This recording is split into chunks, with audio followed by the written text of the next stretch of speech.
नमस्कार, आप देख रहे हैं नेक्स्ट 9 न्यूज़। मैं तुषार आपके साथ। बसपा ने यूपी में एकला चलो की रणनीति का ऐलान किया है। ऐसे में पिछले कुछ दिनों से मायावती बीजेपी और तमाम विपक्षी दलों पर बेहद आक्रामक नजर आ रही हैं। इसके पीछे क्या है बड़ी रणनीति?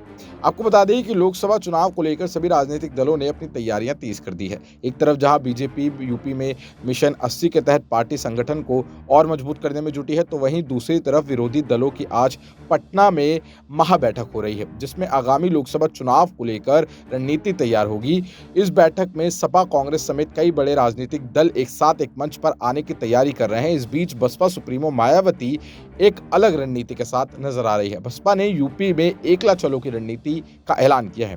ऐसे में पिछले कुछ दिनों से मायावती बीजेपी और तमाम विपक्षी दलों को बेहद आक्रामक तरीके से लताड़ रही हैं। आपको बता दें, चाहे वो बीजेपी शासित सरकारों की नीतियां हो या फिर बिहार के मुख्यमंत्री नीतीश कुमार द्वारा बुलाई गई विपक्ष की महाबैठक हो, राजनीतिक जमकर मायावती के इस रुख को 2024 से पहले बसपा की बदली हुई रणनीति मानकर चल रही है।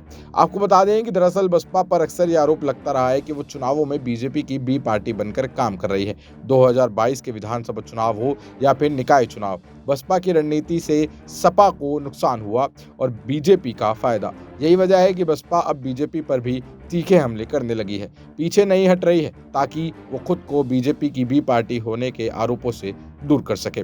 आपको बता दें कि बसपा सुप्रीमो बीजेपी शासित राज्यों की नीतियों पर भी खुलकर बोल रही है, ताकि वो मुस्लिमों की सहानुभूति ले सके।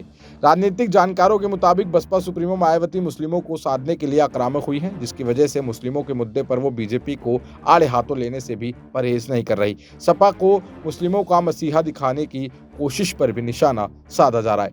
पिछले कुछ चुनावों में बसपा को सबसे ज्यादा नुकसान हुआ है। बीजेपी ने बसपा के दलित वोट बैंक में जबरदस्त सेंधमारी में कामयाबी हासिल की है। साल 2007 में जहां बसपा का वोट बैंक 30.43 था, जो घटकर 2022 में सिर्फ 12.88 ही रह गया है। मायावती को इस बात का भी डर है कि कहीं उनके वोट बैंक में विपक्षी दल भी सेंध न लगा ले। यही वजह है कि वो अब तमाम मुद्दों को लेकर सभी राजनीतिक दलों पर हमलावर है।